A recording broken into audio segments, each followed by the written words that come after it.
안녕하세요, 제타입니다. 왜곡 도구 디스톨트 활용법에 대해서 알아보도록 하겠습니다. 디스톨트 파일을 오픈해 주세요. 디스톨트를 활용하는 두 가지 방법을 배워볼 예정입니다. 하나는 툴바에 있는 도구를 활용하는 방법, 두 번째로는 메뉴바에 있는 기능을 활용하는 방법에 대해서 알아볼 거예요. 그럼 진행해 볼까요? 먼저 도구를 활용하는 방법입니다. 문서에 기본 도형인 원을 만들어 두었어요. 이 오브젝트를 활용해서 진행해 나가도록 할게요. 원을 선택해 주세요. 그리고 이동 복사하겠습니다. Alt 키를 누르고 드래그 해주세요. 위드 툴입니다. 위드는 면 작업이 아닌 선 작업이기에 선으로 먼저 바꾸어 줄게요. 두께도 CPT 정도로 두껍게 진행하겠습니다. 여기까지 진행이 되었다면 이제 툴바에서 위드 툴을 찾아주세요. 위드 툴을 선택한 상태로 마우스를 선에 올리면 지금처럼 선의 두께를 이렇게 변형할 수 있습니다. 늘려도 보고 줄여도 보세요. 다음 기능을 살펴볼까요? 워프 툴이에요. 진행하기 전에 마찬가지로 기본 도형을 복사해주세요. 워프 툴을 찾아보겠습니다. 기본 설정에서는 찾을 수 없기에 아래 하단의 점 3개 버튼을 클릭해서 찾아볼게요. 모디파이라는 영역에 이렇게 모여 있어요. 설명을 위해 도구들을 하나씩 선택해서 위드 툴과 같은 위치에 옮겨두도록 하겠습니다. 퍼펫 워프까지 모두 담아두었어요. 계속해서 워프 툴을 진행하기 위해 원을 선택하고 워프 툴 도구를 선택해 보겠습니다. 마우스가 하나 나타났다면 오브젝트를 원하는 방향으로 클릭하고 드래그 해보세요. 왜곡이 생기죠? 워프 툴의 옵션을 변경할 수 있어요. 워프 툴이 선택된 상태에서 빈 공간 혹은 툴을 더블 클릭하면 워프 옵션 창이 나타납니다. 여기서 방금 우리가 봤던 마우스 영역의 크기, 각도 등을 조정할 수 있어요. 모든 도구의 옵션을 직접 이렇게 변화를 주면서 확인해 보시는 게 가장 좋으니 도구마다 한 번씩 수치를 변경해 보시면서 활용해 보시면 좋을 것 같아요. 트윌 툴입니다. 계속 하나씩 기본 원을 복사하면서 진행해 주세요. 트윌 툴을 선택하고 원을 누르고 있어 볼까요? 회전하며 왜곡이 되는 게 보이시나요? 트윌 툴은 이렇게 회전하는 왜곡 기능을 합니다. 퍼커 툴. 퍼커 툴은 주름이라는 의미가 있어요. 직역으로는 느낌이 와닿지 않기는 해요. 퍼커 툴을 적용해 볼까요? 영역이 조금씩 줄어드는 느낌이죠? 이렇게 축소하는 느낌으로 왜곡을 주는 도구입니다. 블롯은 퍼커 툴과 반대되는 개념이에요. 부풀게 하다라는 뜻인데 영역을 조금씩 부풀리는 느낌으로 확장이 되는 것처럼 왜곡 변형을 줄 수 있습니다. 스컬럽, 영상에 오타가 났네요. O가 아닌 A가 정확한 철자입니다. 스컬럽은 가리비 모양 혹은 부채꼴 모양으로 왜곡을 주는 기능이에요. 이렇게요.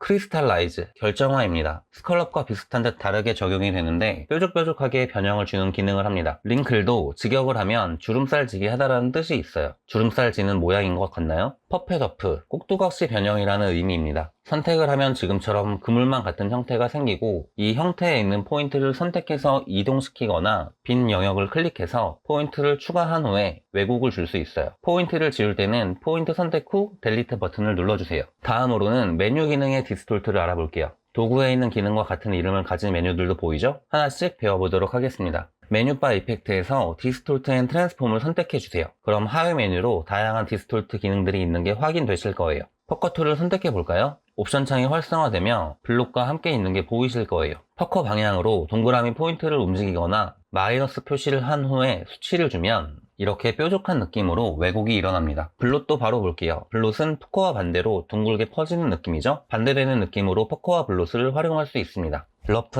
러프는 거칠게 하다라는 뜻이에요. 옵션을 설정하여 다양하게 거친 느낌의 왜곡 변형을 줄 수 있어요. 트랜스폼 역시 변형의 일환이죠. 크기 조절부터 회전까지 여러가지 옵션을 활용할 수 있습니다. 트윅은 잡아당기다라는 의미예요.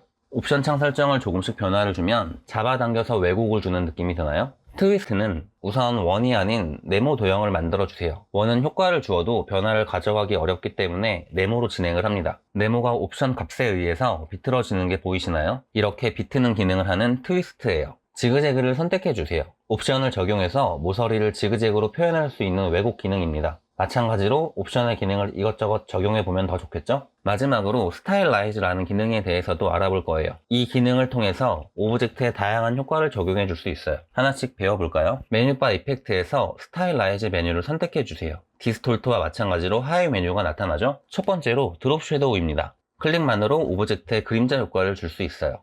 그림자 색상을 변경해 볼게요. 모드라는 부분은 어려울 수 있으니 기본 노멀로 변경을 했고요.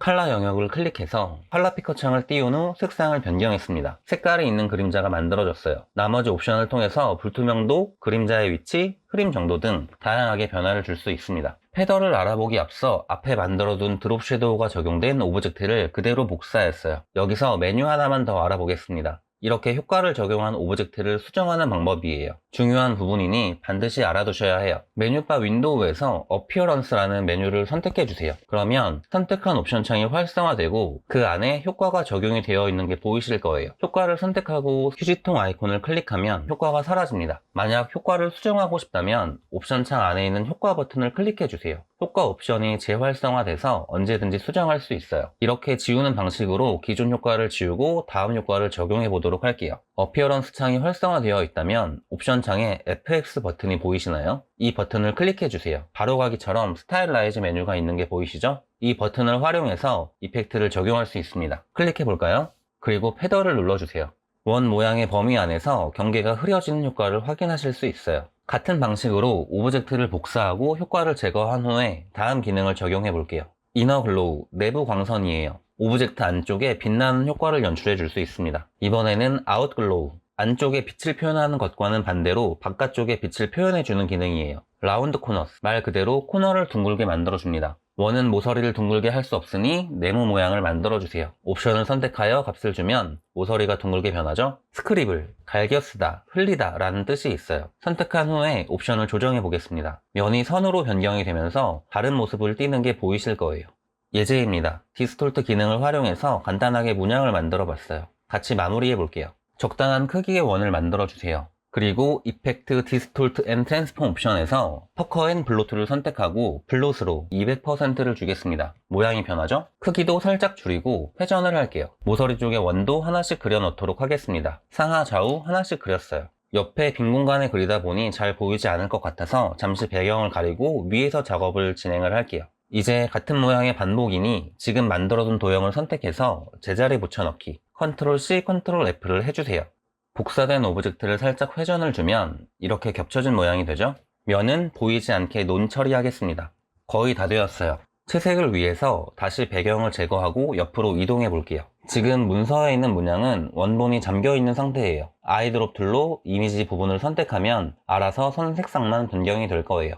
채색까지 마무리했는데 모서리 쪽의 원의 위치가 다르죠? 바깥쪽에 작은 원만 모두 선택해주세요. 그리고 회전을 주면 이제 위치와 색상은 모두 잡혔고 다시 이펙트 기능 중 퍼커 앤 블로트를 선택해서 퍼커 쪽으로 마이너스 50%를 줄게요. 그럼 작은 원도 뾰족하게 변화가 나타날 거예요. 이렇게 하면 완성입니다.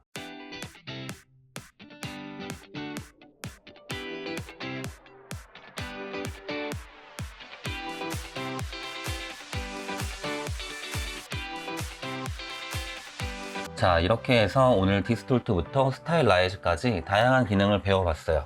배운 기능이 조금 많았죠? 같이 묶어서 설명을 하는 게 좋을 것 같아서 같이 진행을 하게 되었어요. 다음 시간에는 문자를 활용할 수 있는 도구에 대해서 알아보도록 할 거예요. 그럼 오늘도 수고하셨고요. 다음 시간에 뵐게요.